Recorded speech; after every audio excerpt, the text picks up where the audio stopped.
कामना ही है। कामना की अपूर्ति में क्रोध का प्रादुर्भाव हो जाता है और कामना की पूर्ति में लोभ का प्रादुर्भाव हो जाता है। चाहे वो धन की कामना हो, चाहे स्त्री की कामना हो, कामना ही इस मूल इसका बाधक है।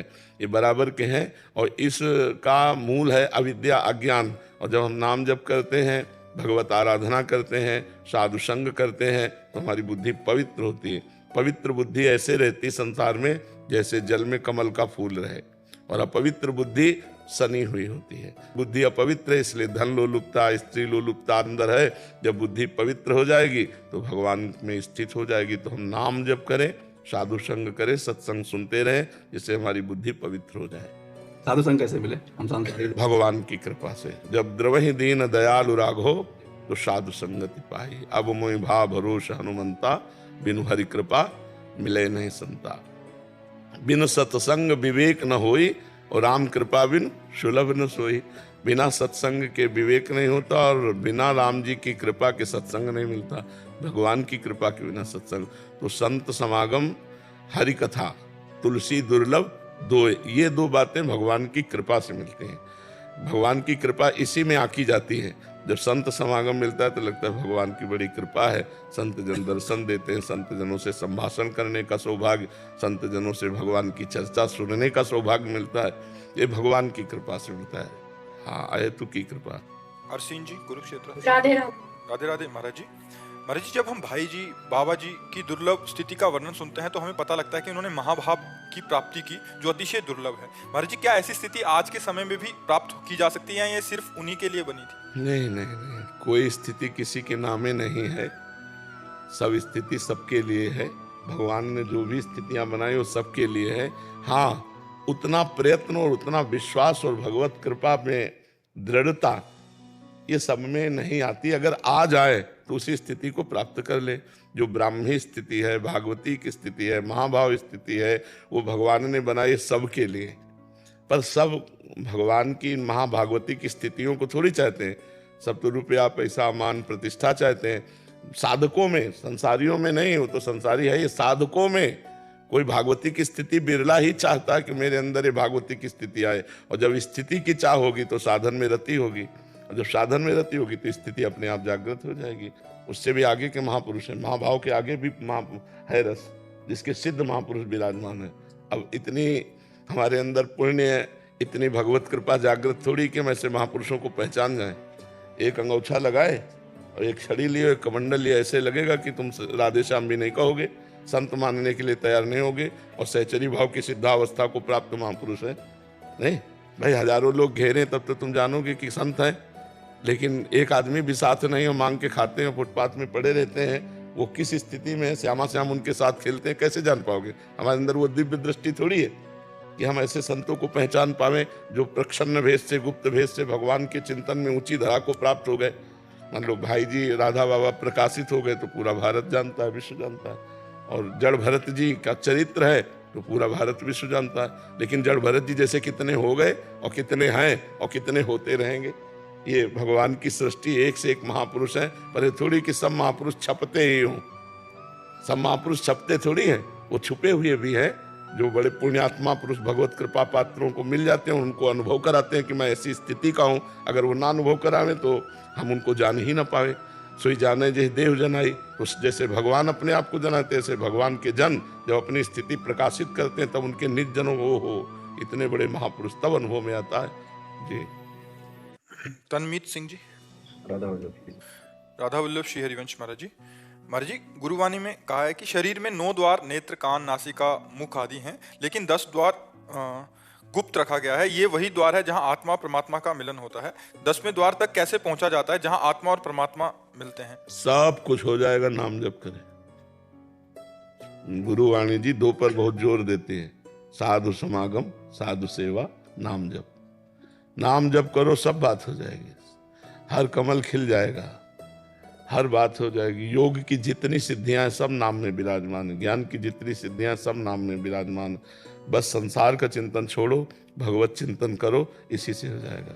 जब तक भगवत चिंतन नहीं तब तो सब केवल बातें बातें रहती हैं। हर समय संसार का चिंतन होता रहता है। स्वाभाविक भगवत चिंतन करना पड़ता है। जब स्वाभाविक भगवत चिंतन होने लगे तो सब कुछ हो जाएगा। अज्ञान की धरा का नाश हो जाए, बस सब कुछ हो गया। अविद्या नष्ट हो जाए, बस सब कुछ हो गया। जितने भी योग की कुंडलिनी आदि जो भी जैसा, वो सब नाम भगवान से हो जाता है।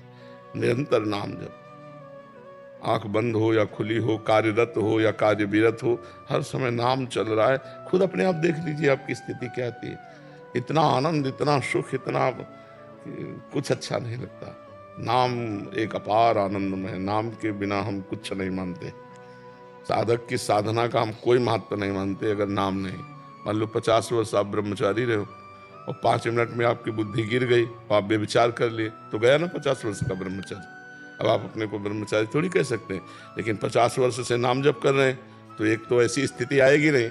अगर ऐसी स्थिति हो भी गई, मान लो बहुत धीमा नाम जप चलता रहा, कुछ गलती हो गई, तो उसको दंड मिलेगा। उसका नाम तो पूरा का पूरा जमा है। आप ऐसा नहीं कह सकते कि 50 वर्ष ब्रह्मचारी रहने वाले का जैसे ब्रह्मचारी नष्ट हो गया तो ऐसे उसका नाम तो अविनाशी है। एक एक नाम आपका बैंक में जमा है भगवान की, वो भगवत प्राप्ति करा के ही रहेगा।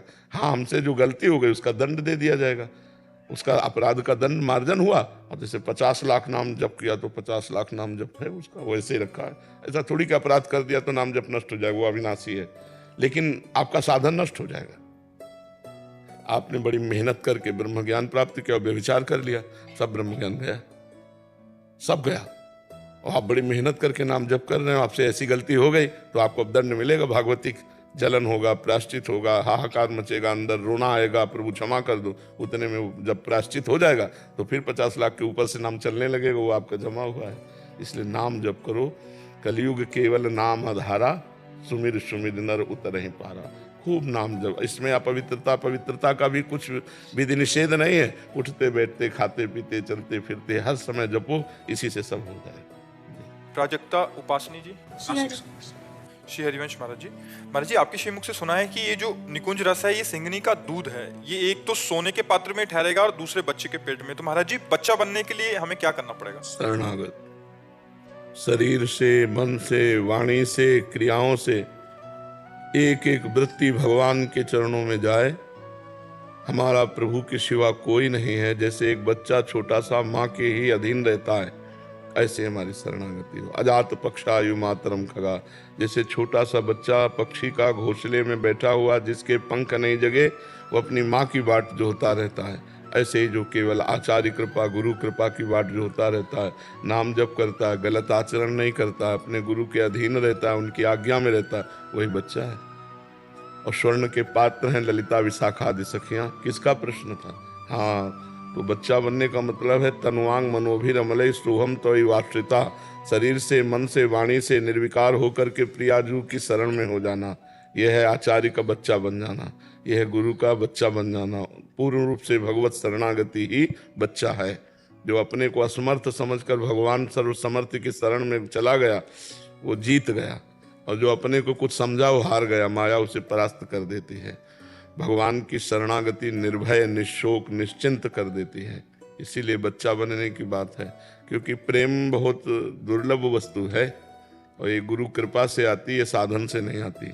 यह गुण साधन ते नहीं हुई, तुम्हारी कृपा पाओ कोई कोई। भगवान की कृपा, गुरु की कृपा, आचार्य की कृपा से कोई बिरला प्रेम पात्र बनता नहीं। भगवान से प्रेम कहाँ? शरीर से प्रेम और शरीर संबंधियों से प्रेम, शरीर संबंधी भोगों से प्रेम। भगवान से प्रेम तो भगवान की कृपा से होता है।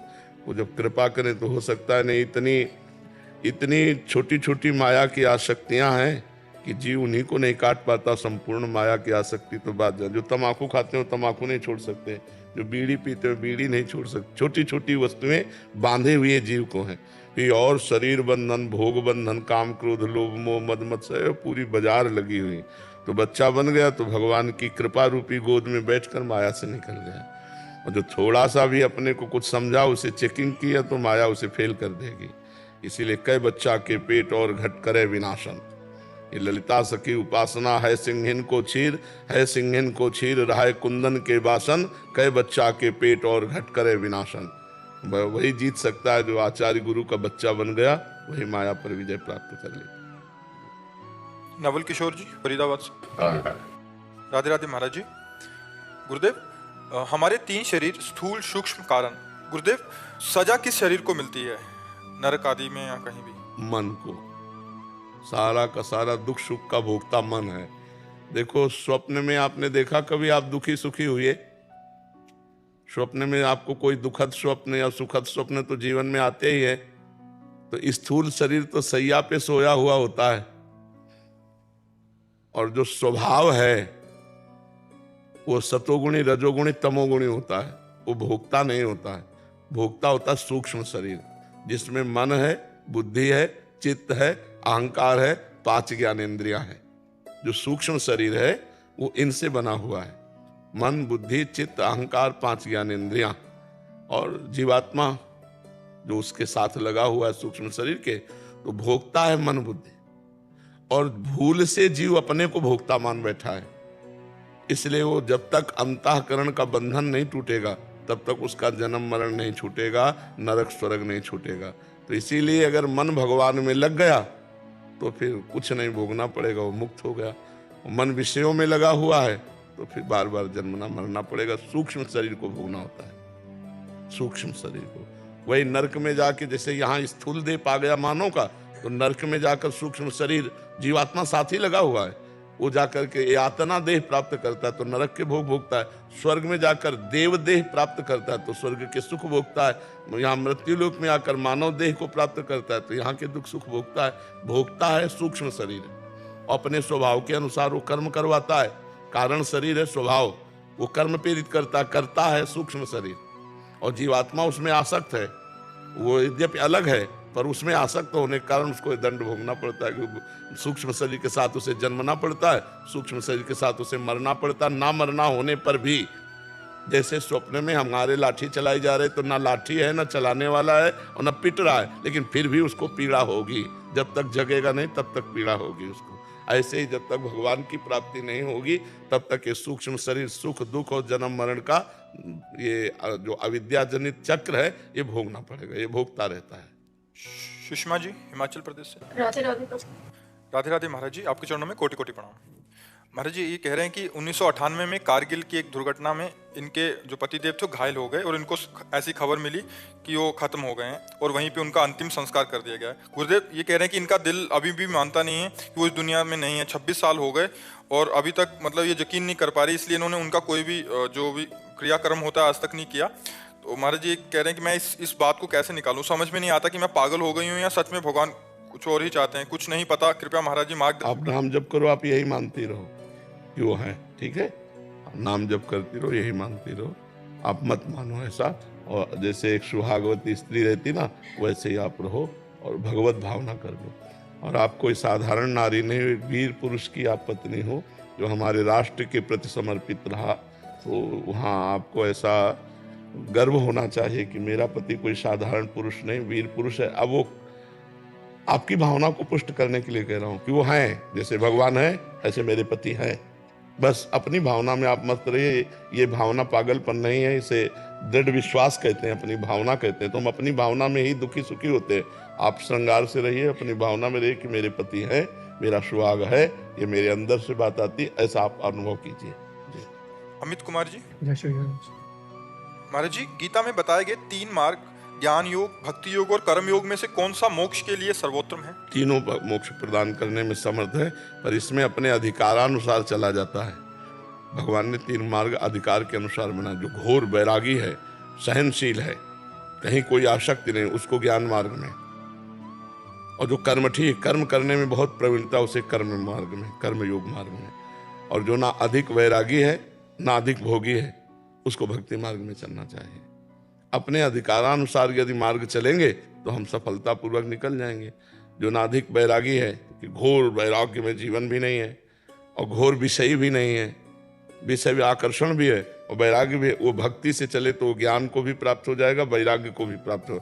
और जो घोर वैरागी है, कठोर नियमों का पालन करने में प्रवीण है, शरीर राग को विध्वंस कर दिया है, वो ज्ञान मार्ग का अधिकारी है। और जिसकी बहुत क्रिया करने में रति है, वो कर्मयोग का अधिकारी है। अपने को देख लेना चाहिए कि मैं किस अधिकार से युक्त हूँ और उसी मार्ग के गुरु का आश्रय लेकर चल देना चाहिए।